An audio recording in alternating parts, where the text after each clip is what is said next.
Hello viewer, welcome back to 54A. Been a few weeks, but you know what it is. Things to do, places to go, people to meet.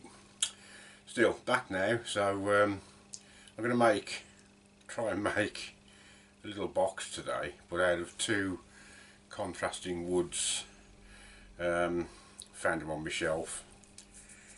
So the first piece, the actual box itself, is going to be the dreaded Padauk. And I've got that already in the chuck, in the screw chuck, ready to do something with. And the lid I'm going to make out of this wenge, so we'll see how it goes. Don't want really a tight fitting lid, the lid's going to fit sort of inside. I'll show you.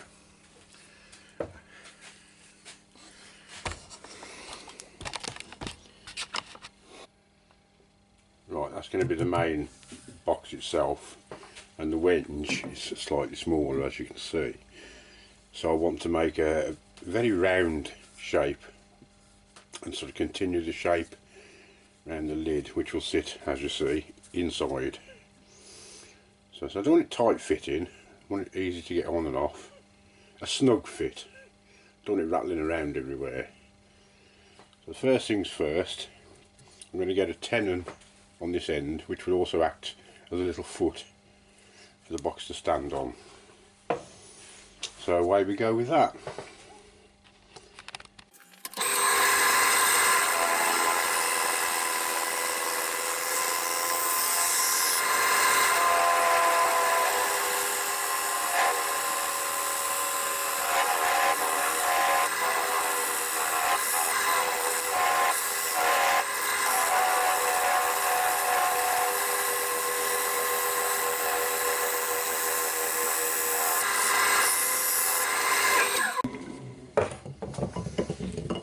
The smell is lovely, the mess is absolutely disgusting, but still, when you're doing a tenon, don't be tempted to go try and get it all out at once. I tend to go half the thickness of the blade and make 2 or 3 passes, and you get a nice neat cut. You just take your time then, you know, don't try digging in too much.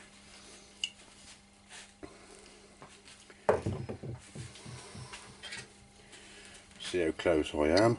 Got to go in a bit more yet.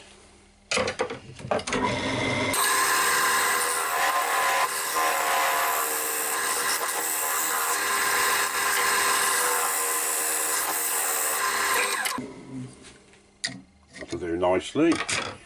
The reason I'm measuring it, I want it to be a nice fit in the jaws when I turn it round. I don't want the sliders of the jaw to stick out too much.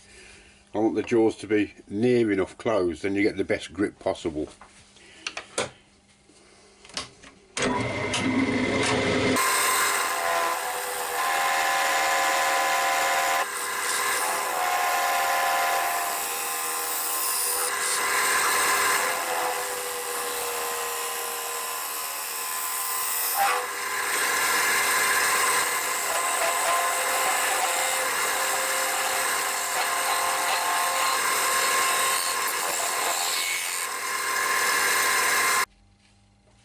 Right, that's the tenon on, all sorted. I've just gone in and made it very, very slightly concave, so you don't get a wobble when it's standing upright. I started rounding it. You buy a round piece and it's very rarely perfectly round, but you can see there's still some wax on there. So I'm going to skim that off and put a bit of shape on this bottom half before I turn it round and get it in the jaws of the chuck. So I won't bore you with that because you've seen it before plenty of times. So I'll see you at the next stage. Right, I think that'll do for that shape. I've got to do a lot of sanding now. Actually, there is a lovely grain in this. It's like a sort of orange ash, the way that grain comes out. Anyway, while I was away, I did a little bit of modifications on my workbench, on the lathe bench, and I fitted it with this little down, instead of having my pipe, my suction pipe everywhere, I fitted it in the bench. So now I can just flick it in, but it doesn't go down.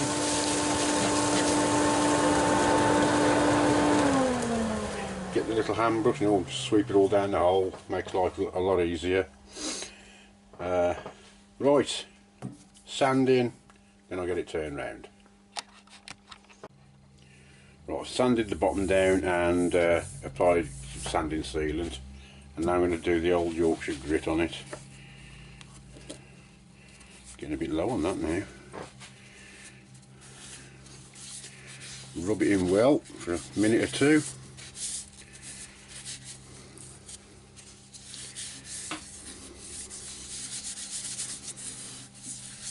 I'm just doing this because it's difficult to get at this bottom half of the bowl when it's turned around in the chuck. So I might as well get this hard work out of the way.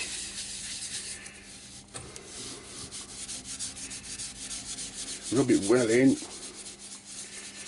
I've seen a lot of people use this and they don't use it right. The instructions are on the tin.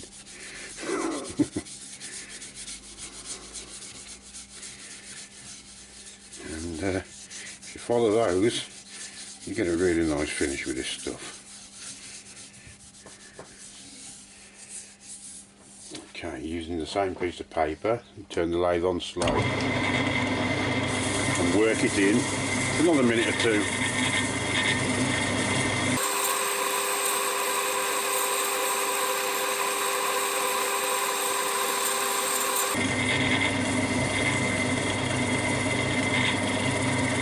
Increase the speed.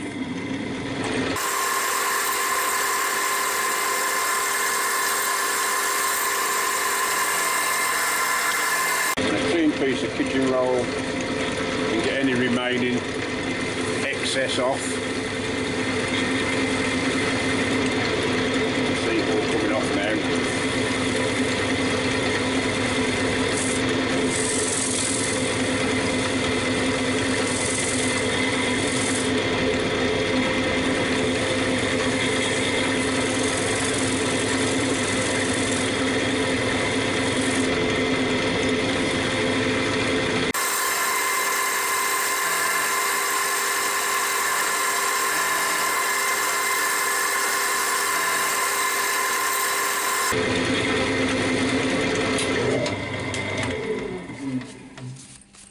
I think that'll do. That's ready for a nice coat of polish now. I'm just going to use the ordinary wood wax, what I usually use, and then chuck a bit of microcrystalline over the top, which will help with any fingerprints. It resists them, because you get a lot of acid and stuff on your fingers and it dulls the finish of the wood, so the microcrystalline gives it that protective coat. Right, got it all turned round now, and I've just put a scratch mark in the wax, which is slightly smaller than the actual lid piece. So that's where I want to hollow out to, and the rest will be rounded off anyway, I hope. So I'll start hollowing out.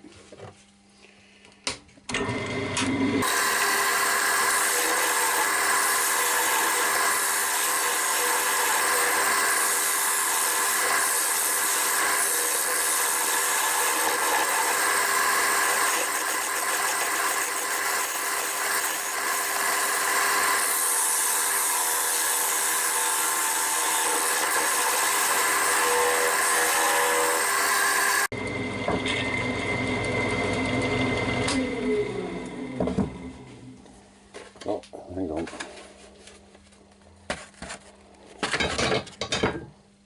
Get my mask off. That's it. I've just started using the carbide cutter now, the round carbide cutter in here, and to put a little bit of shape on the outside as well. I quite like using these carbide cutters. They're quite handy little things to have. They'll do more or less any job. So I'm just going to start rounding this off around here now, and then I'll start digging in a bit more, sort of undercutting it a bit. I'll just get masked up again and I'll carry on.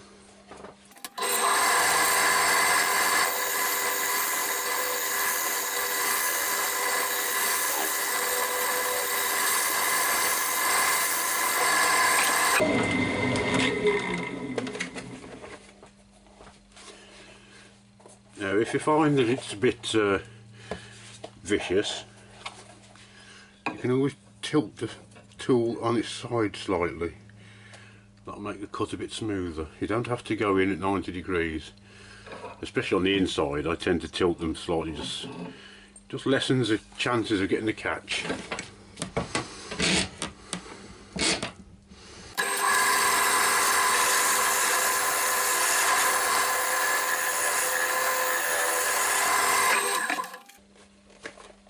I'll just carry on like that for a bit now and show you the next stage. But this stuff is extremely dusty, so make sure you mask up. I usually do, but there are occasions, even I must admit, that I forget to put my mask on. But when I'm not sure about, especially with a wood like this that throws off a lot of dust, be careful and wear a mask. Right, I'm still digging it all out with the carbide cutter. You can get in quite a way actually with these. It's better on a small thing like this. You can get right round under that rim more or less. But if you can't, which I will use a bit later on, is the swan neck. Same kind of thing, but just allows you to get right under the rim. So you don't want it too thick. I want only about 1/8 of an inch thick, the walls, or 3/16, something like that. I don't want a big bulky thing, so I've got a lot of work to do yet, and I'll carry on with the little carbide cutter.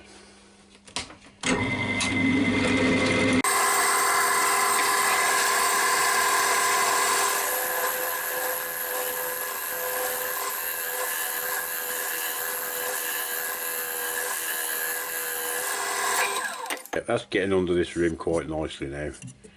So, a lot of work to do yet, but you've got the basic idea. Right, I think I'm about all dug out on the inside now. I've got a little finishing cuts to do, just with a round scraper or carbide cutter. But I remembered I had this little tool. There you go. You get it with 2 or 3 different blades, and this is absolutely ideal for undercutting right under the rim. It got right in there really nicely, so I've used that just for that top bit there, and the swan neck and the round carbide cutter for the rest of it. So as I say, it's quite smooth, just wants a finishing cut or two on the inside there. I can feel a little ridge.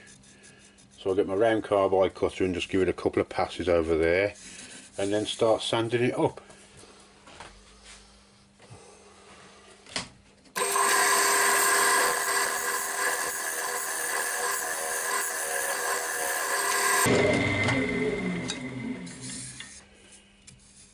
Oh, that's gone.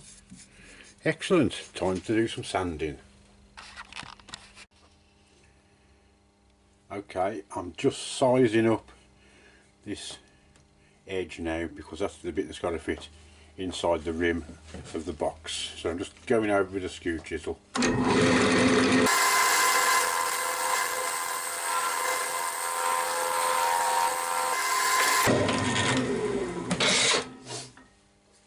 And just keep checking it. A little bit to go yet, not much now.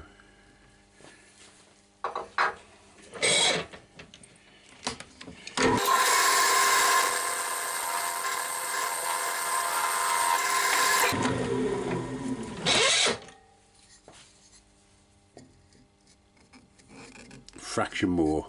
I'll just keep doing that until I've got it right, and then I'll just start hollowing out in there.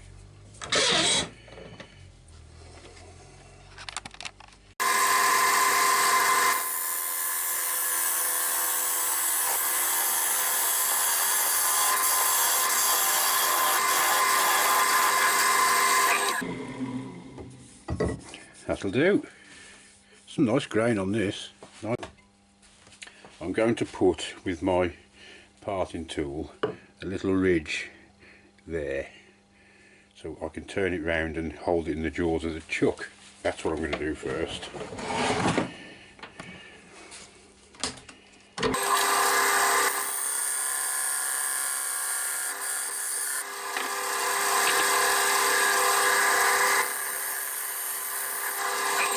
That's better.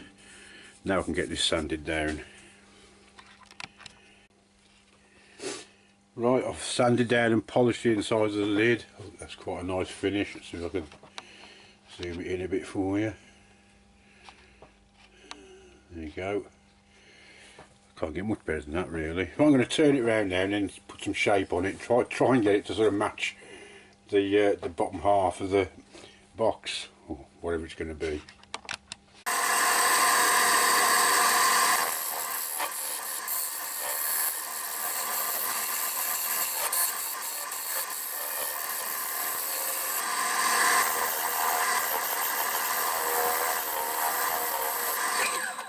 Now I've got to lose quite a lot of this height, probably about half of it, but I'm going to leave. That's why I did the 10, so I could be able to make a little knob type finial kind of thing out of it. But I've already started to shape it, because as soon as you can start to shape it, it's easier to follow and you're keeping your shape. If you take too much wood off and then decide to try and shape it, you might not have enough wood left. So I find it better to get the shape first and then just carry on taking the wood off at that particular curve instead of leaving it too late. That's just my theory anyway.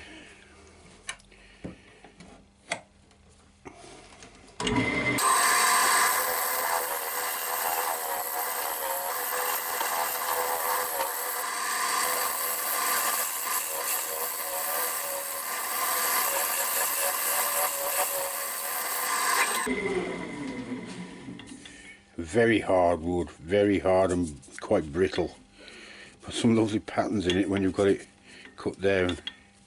Right, I'm going to carry on now. I've got that shape I was on about. I'll just carry on taking it down to it's about half the height.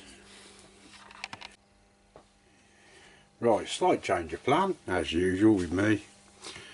I've got the contour there which matches the box, and I was going to take this right down and just leave a little knob, but I've just put this on the box and had a look at it, and obviously this is going to be taken down somewhat and that's going to be taken down somewhat, but I'm going to keep these steps.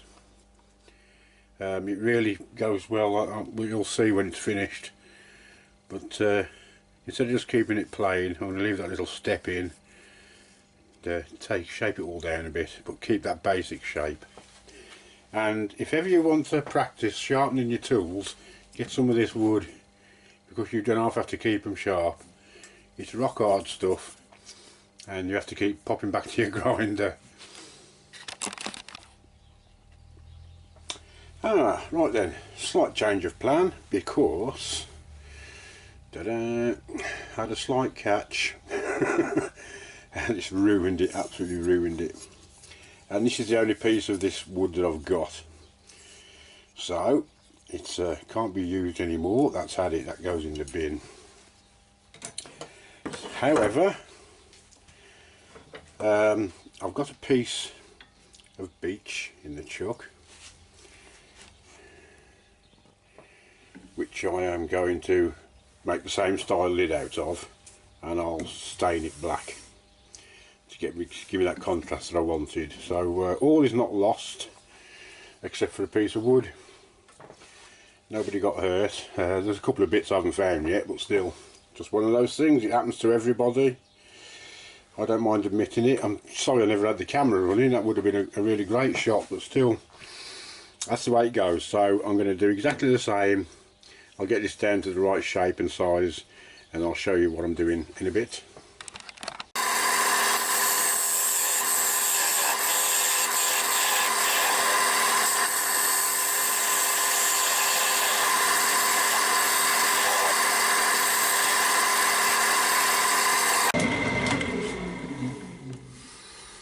That's that nicely domed out. There's a couple of ridges there, so I'm just going to go over it with a scraper.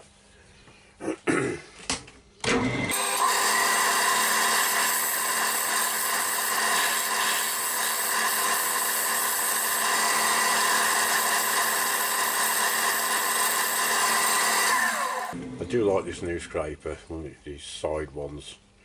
Excellent piece of kit.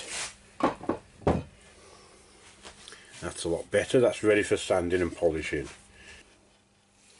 Right, I've got the inside of the lid sanded really nice and smooth now, and I'm not going to get the airbrush out just for this, and so I'm just going to use the bottle of spirit stain, and got my glove on. I usually leave it too late.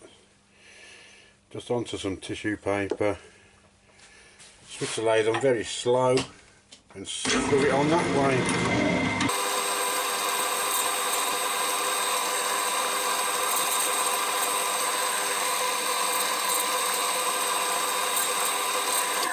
And I will give it a few more coats, but you've got to let it dry for a few minutes and then put the next coat on. I'm just going to work my way into this groove as well, so we don't want any wood showing through, do we? Well, that's probably enough black on there actually, because the piece that broke off was a nice brown, but a fairly dark brown. That it's showing up a lot in the light because I polished it. So I'm going to leave it like that, and once it's sanded down and polished, you'll still see the grain coming through nicely, so it won't be actually jet black. So, yep, that'll do.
That's coming on. I was concentrating on doing each curve to get to the same angle and shape as the bowl is, so it's like a continuation of the side of the bowl in steps.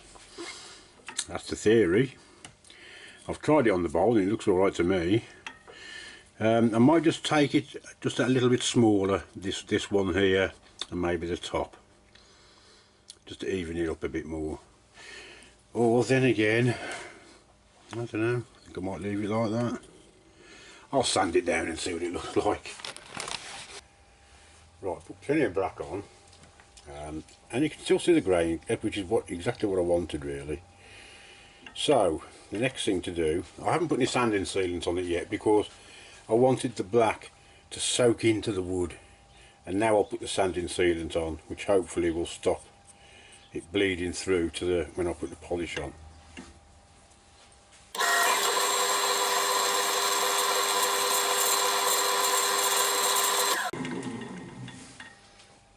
Excellent.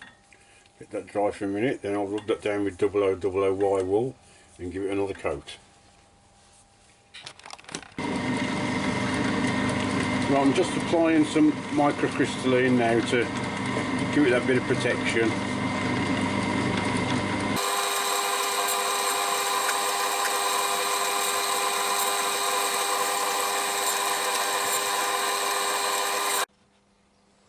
And that's it. Finito. Nice firmly fitting lid. Not too firm.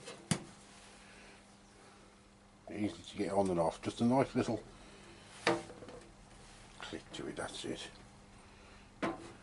Get my dusty fingerprints all over it, but I love that orange wood, but it's just such a pain to do. It gets absolutely everywhere. I've got the grain showing on the lid, just as I wanted it, just showing through in places. So that's it. I've left a little tenon on there for the foot, and yeah, don't look too bad actually. Not the exact one I wanted because of what happened with the original lid, but I'm quite pleased with that. Yeah, especially that grain on that, it's lovely, beautiful. Right viewer, that's it. My next video will be my 100th, so I've got to think of something really special to do. I think I've got a lot of wood, but I haven't got a clue what to do yet. So any suggestions, let me know. Anyway, thanks very much for watching, everybody, and a special big hello to Bram and Les. If you haven't signed on to Bram's channel yet, give him a look. I'll put a link to his channel below in the description. So I'll see you soon for number 100. Bye everybody.